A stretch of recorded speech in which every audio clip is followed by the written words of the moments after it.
Yo, Celtics Nation! You ready to dive into the hottest Boston Celtics news? Things are straight up wild today, folks! The market's buzzing, our team's future is on the line, and every move could change everything. Are we witnessing the dawn of a new era or just a stumble?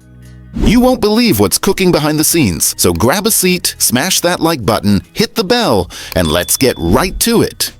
But tell me, what do you think Brad Stevens is cooking up for our season? Let's break it down together. First bombshell of the day, Green runs deep. Picture this. The phone rings, Brad Stevens picks up, and it's the Raptors coming in hot, offering the 9th overall pick for none other than Derrick White. Yup, our court general, the guy who makes defenses quake and nails those clutch shots. According to Brett Siegel of Clutch Points, Toronto legit tried to snag White, but the talks went nowhere. Zach Lowe from The Ringer backed it up. The offer went down about a month and a half ago, right after Jason Tatum's gut punch Achilles. Injury? And Boston's response, they basically laughed in Toronto's face. You want White? Bring a lot more than the 9th pick. And rightfully so, White's pure gold. Since joining 3 years ago, Derrick White's become one of the NBA's top two-way guards. He locks down the league's best playmakers and delivers pinpoint passes and game-changing shots. Last season, he was a cornerstone, even as we fell to the Knicks in the Eastern Conference semis. Losing Tatum to that Achilles tear was brutal, but White held it down. With Drew Holiday and Kristaps Porzingis traded in deals that shook the fan base, White's become untouchable.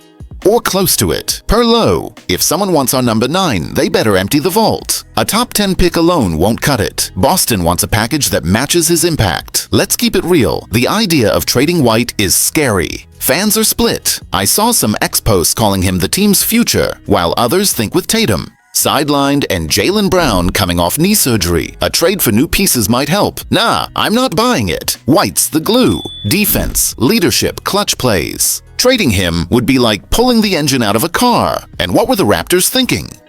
The 9th pick, which became Colin Murray Boyles, for a guy worth way more? Nice try, Toronto, but we play hardball here. This shows Brad Stevens is holding all the cards. He knows White's value, but's keeping an eye on the market. With Boston below the second apron, there's room to work some magic. But is it worth risking a pillar like White? Fans are heated on X. Some want the roster locked down. Others are curious about what's next. I'm team leave White alone. Where you at? While we're freaking out over this near trade, another move's about to blow your mind. And while we're still reeling from that almost trade of Derrick White, Brad Stevens isn't slowing down. That 32nd pick in the draft? Gone. Per Shams Charania of ESPN, the Celtics flipped it to the Orlando Magic for a package including picks 46 and 57, plus second-rounders in 2026 and 2027. That's right, Celtics Nation. Stevens is playing chess while everyone else is playing checkers. The deal went down right after we drafted French prospect Noah Penda, who's now headed to Orlando. Why trade a higher pick for a bunch of second-rounders? That's where Stevens' genius kicks in, with Luke Cornett hitting free agency and Al Horford eyeing retirement. Everyone thought we'd grab a big man at 32. Nope. Stevens is thinking long game. Those extra picks give us trade flexibility or a shot at unearthing hidden gems. Remember Sam Hauser? A second-round steal.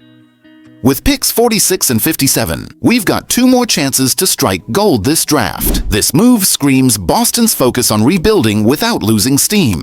After trading Holiday and Porzingis to stay under the second apron, Stevens is maximizing every dollar and asset to keep us in the hunt, even with Tatum out for most of the season. Fans are torn. Some on X are hyping the long-term vision, while others are frustrated, wanting a big man now. Where's our front court help? One fan posted. Fair point. Our center rotation is thin, with only Neemias Queta as a solid option. But hold up, nation. This trade isn't just about today, it's about having ammo for future deals, whether for a veteran or young talent. Stevens has a knack for turning second-rounders into gold, and with 4 picks stacked, the sky's the limit. Is he planning a blockbuster trade or just adding depth? The answer could shape our 2025-26 season, and while we try to crack Stevens' master plan, another update's gonna make you rethink our front court. As we wrap our heads around Stevens' draft chess moves, the Celtics front court is in the eye of the storm. Tatum's Achilles tear in May flipped everything upside down.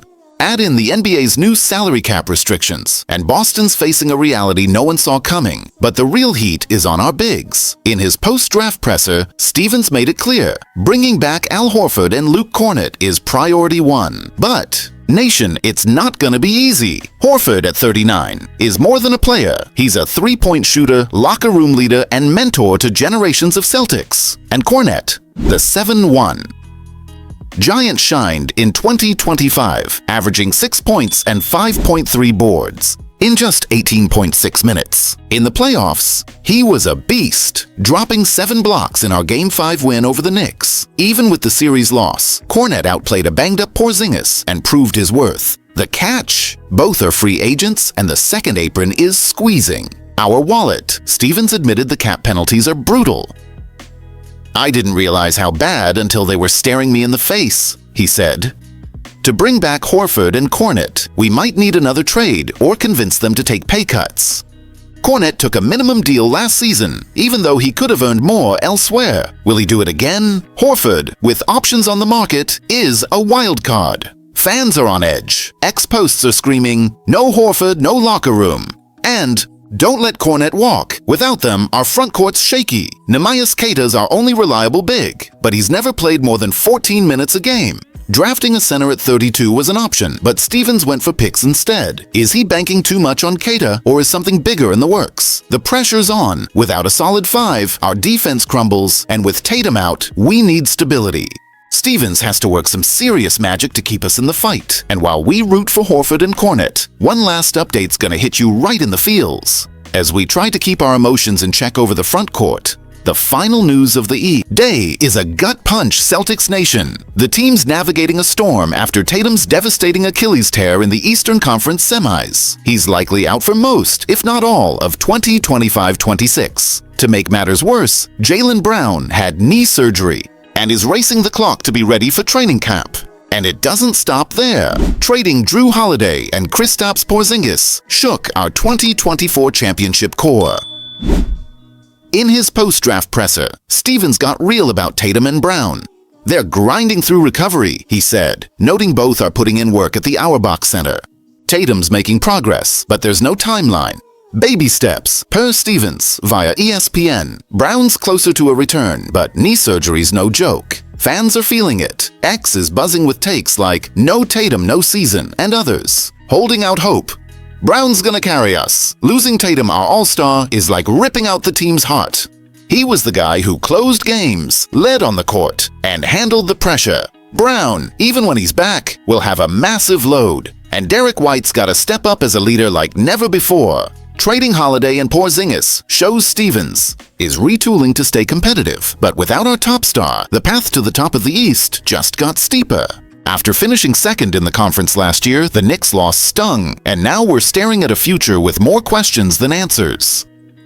Stevens is betting on resilience. Keeping us in the playoffs without Tatum is the goal, but it hinges on Brown being 100% and shoring up the front court. Fans are split. Some think we can still compete, others fear a rebuild year. I'm betting on White and Brown to make noise, but it's gonna be tough. And as we cheer for our stars' recovery, what's next could change everything. Celtics Nation, what a day! The near trade of Derrick White, Stevens' draft masterclass, the fight to keep Horford and Kornet, and the gut-wrenching blow of Tatum's injury with Brown racing to recover.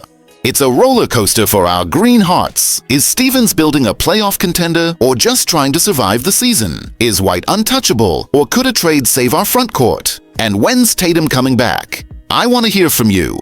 Are these moves genius or a massive misstep? Drop your takes in the comments, hit that like button, subscribe, and let's talk ball.